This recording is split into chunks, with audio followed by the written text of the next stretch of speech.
25 जून सन 1975 रात लगभग 1:30 बजे इंडियन प्रेसिडेंट फखरुद्दीन अली खान एक पेपर पे साइन करते हैं और इसके बाद पूरे इंडिया में खलबली सी मच जाती है। और सिर्फ इंडिया ही नहीं बल्कि पूरी दुनिया की नज़र इंडिया की तरफ हो गई थी और इसी रात को इंडियन इतिहास में काला धब्बा के नाम से जाना जाने लगा। President has proclaimed emergency. This is nothing to panic about. Period in India's history. एक ऐसा काला दिन हमारा पूरा मकसद इस समय ये है कि स्थिति शांति और स्थिरता की रहे। जी हाँ दोस्तों, मैं बात कर रहा हूँ इमरजेंसी 1975 की, जो बिल्कुल लॉकडाउन की तरह 21 महीनों तक चला। सारे लोग पैक थे, किसी को अपनी मर्जी से काम करने की आज़ादी नहीं थी। विपक्ष के लगभग सारे बड़े नेता गिरफ्तार हो चुके थे, यहाँ तक कि अपने ही पार्टी के एमपी को इमरजेंसी के खिलाफ बोलने पर गिरफ्तार कर लिया जाता था। जो भी इस इमरजेंसी के खिलाफ जाता उसे पकड़कर जेलों में बंद कर दिया जाता था। लगभग 1.5 लाख लोग जेलों में बंद कर दिए गए। प्रेस की लाइट काट दी गई ताकि कोई न्यूज छप ना सके। तो आइए दोस्तों ये जानते हैं कि ऐसा क्या हुआ, कौन सी सिचुएशन आई कि इंदिरा गांधी जैसे मजबूत आयरन लेडी कहे जाने वाली प्रधानमंत्री इमरजेंसी लगाने को मजबूर हो गए। आज़ादी के बाद जब भारत का संविधान लिखा जा रहा था तब संविधान सभा की राय से भारतीय संविधान के अनुच्छेद 352 से 360 तक इमरजेंसी के बारे में लिखा गया। ये चीज़ जर्मनी के संविधान से इन्फ्लुएंस होकर लिया गया।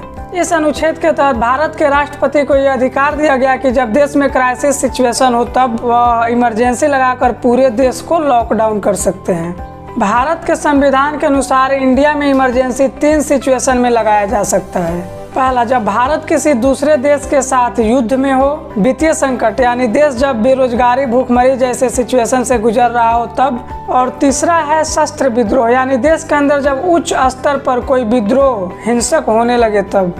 आज़ाद भारत के इतिहास में टोटल 3 बार इमरजेंसी लगाया गया। पहला इमरजेंसी लगाया गया था सन 1962 में इंडिया चाइना युद्ध के दौरान, और दूसरा इमरजेंसी सन 1971 में लगाया गया था पाकिस्तान और इंडिया के युद्ध के दौरान, और तीसरा इमरजेंसी लगाया गया सन 1975 में।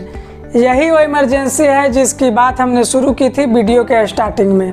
यह इमरजेंसी किसी दूसरे देश से युद्ध के दौरान नहीं बल्कि अपने ही देश के अंदर हो रहे आंतरिक विद्रोह के आधार पर लगाया गया था। यही वो इमरजेंसी है जिसमें एमनेस्टी इंटरनेशनल के अकॉर्डिंग 1,40,000 लोगों को बिना किसी मुकदमे के जेलों में बंद कर दिया गया। वैसे तो इमरजेंसी लगाने के कई रीजन थे, लेकिन इनमें सबसे बड़ी रीजन थी इंदिरा गांधी सरकार vs कोर्ट के बीच के युद्ध। दोस्तों, यह टकराव स्टार्ट होता है सन 1969 में जब इंदिरा गांधी फैसला लेती है 14 प्राइवेट बैंकों को सरकारी करने की। इंदिरा गांधी का ये मानना था कि अगर इन बैंकों को नेशनलाइज कर दिया जाए तो ये देश के कोने कोने तक पहुंचाया जा सकता है, जिसका लाभ गरीब से गरीब आदमी भी उठा पाएगा, जो कि यह काम एक प्राइवेट बैंक नहीं कर सकता क्योंकि वो अपना प्रॉफिट को ही देखता है। इंदिरा गांधी के इस कदम से गरीब लोग तो खुश थे, बट बड़े बड़े उद्योगपति जिन्होंने इन बैंकों को खोला था या इनमें अपना शेयर खरीदा था वो इस फैसले से नाखुश थे, जिनमें से एक नाम बहुत बड़े बिजनेसमैन टाटा कंपनी के मालिक का भी था। ये लोग इस फैसले के खिलाफ थे, ये नहीं चाहते थे कि इन बैंकों को प्राइवेट किया जाए। इस फैसले से नाराज होकर उस समय के सेंट्रल बैंक ऑफ इंडिया के एक share holder Rustom C Cooper supreme court चले जाते हैं इस डिसीजन को लेकर, और सुप्रीम कोर्ट में इस केस को जीत भी जाते हैं।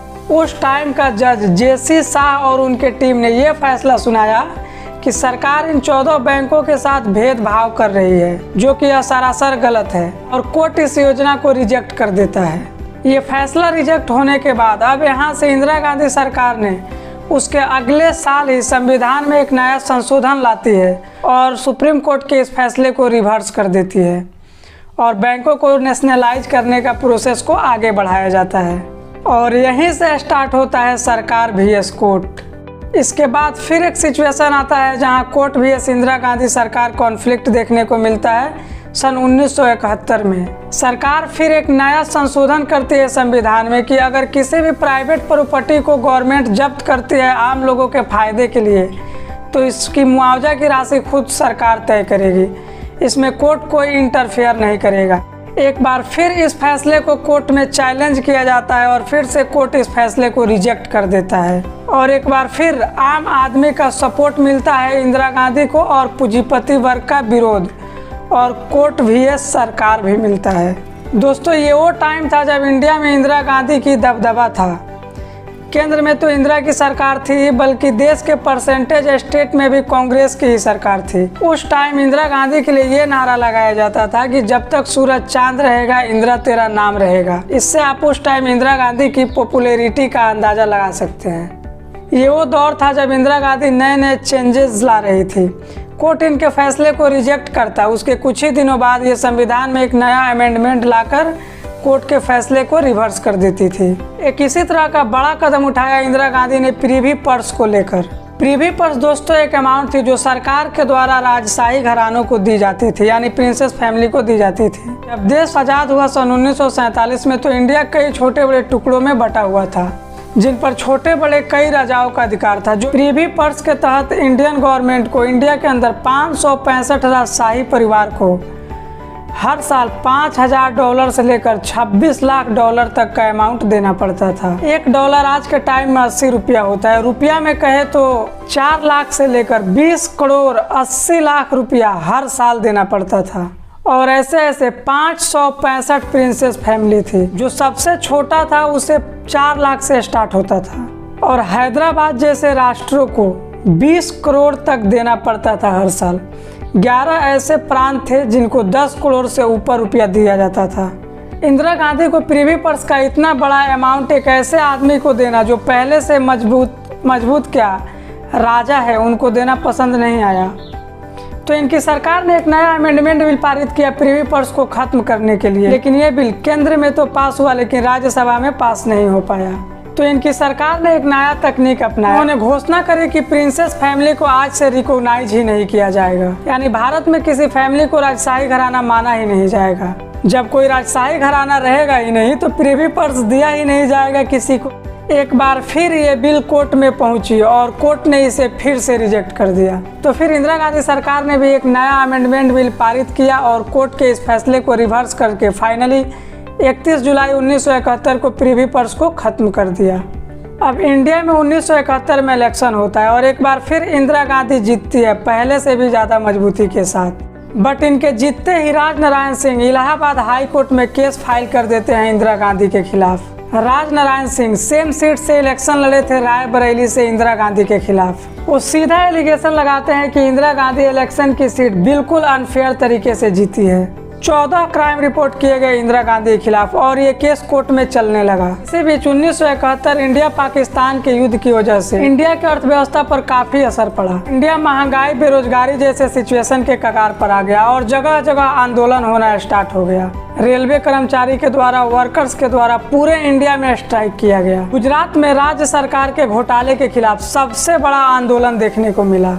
लोग सड़कों पर उतर गए, रोड जाम किया गया, दुकानें जलाई गई। लोगों की मांग थी कि गुजरात के स्टेट गवर्नमेंट को रद्द कर दिया जाए। ये आंदोलन इतना बढ़ गया कि इंदिरा गांधी को अंत में मजबूर होकर गुजरात स्टेट गवर्नमेंट को डिसॉल्व करना पड़ा। इसके बाद बिहार में भी स्टूडेंट ने एक आंदोलन स्टार्ट किया बिहार सरकार के खिलाफ। इनकी मांग भी गुजरात की तरह बिहार सरकार को डिसॉल्व करने की थी, पर इंदिरा गांधी ने ऐसा नहीं किया। उनका मानना था कि देश के अंदर ऐसे आंदोलन लोकतंत्र को खत्म करके रख देंगे। और देखते ही देखते यह आंदोलन बिहार से निकलकर राष्ट्रीय मंच पर पहुंच गया जयप्रकाश नारायण के नेतृत्व में। बिहार के 3 बड़े नेता लालू यादव, नीतीश कुमार और रामविलास पासवान इसी आंदोलन से निकले हैं और देश में एक अलग ही लेवल पर अफरा तफरी था। हर तरफ आंदोलन ही आंदोलन, रेलवे कर्मचारी, स्टूडेंट, वर्कर सभी के द्वारा। इन सभी सिचुएशन से अभी सरकार निपट ही रही थी कि इसी बीच इलाहाबाद हाई कोर्ट का फैसला आ गया। तो इंदिरा गांधी के खिलाफ 14 क्राइम रिपोर्ट किए गए थे। इनमें से केवल 2 क्राइम के लिए इंदिरा गांधी को दोषी करार दिया गया। फर्स्ट एलिगेशन था कि इंदिरा गांधी यूपी सरकार की मदद से अपनी भाषण देने के लिए स्टेज काफी ऊंचा बनवाया था। दूसरा एलिगेशन ये था कि इंदिरा गांधी के इलेक्शन एजेंट यशपाल कपूर सरकारी एम्प्लॉय रहे थे इलेक्शन के टाइम। इन 2 क्राइम की वजह से इलाहाबाद हाई कोर्ट ने इंदिरा गांधी की जीती हुई लोकसभा सीट को रद्द कर दिया और लोकसभा से इंदिरा गांधी को खारिज कर दिया और 6 साल के लिए उन्हें बैन कर दिया। उस समय के अखबार का ये मानना था कि इतने छोटे क्राइम के लिए इतना बड़ा फैसला समझ के बाहर है। इसके बाद इंदिरा गांधी इस हाई कोर्ट के फैसले को लेकर सुप्रीम कोर्ट पहुंची। इसी बीच विपक्ष ने इसका भरपूर फायदा उठाया और सड़कों पर उतर गए इस नारे के साथ कि करप्ट प्राइम मिनिस्टर को अब रिजाइन कर देना चाहिए।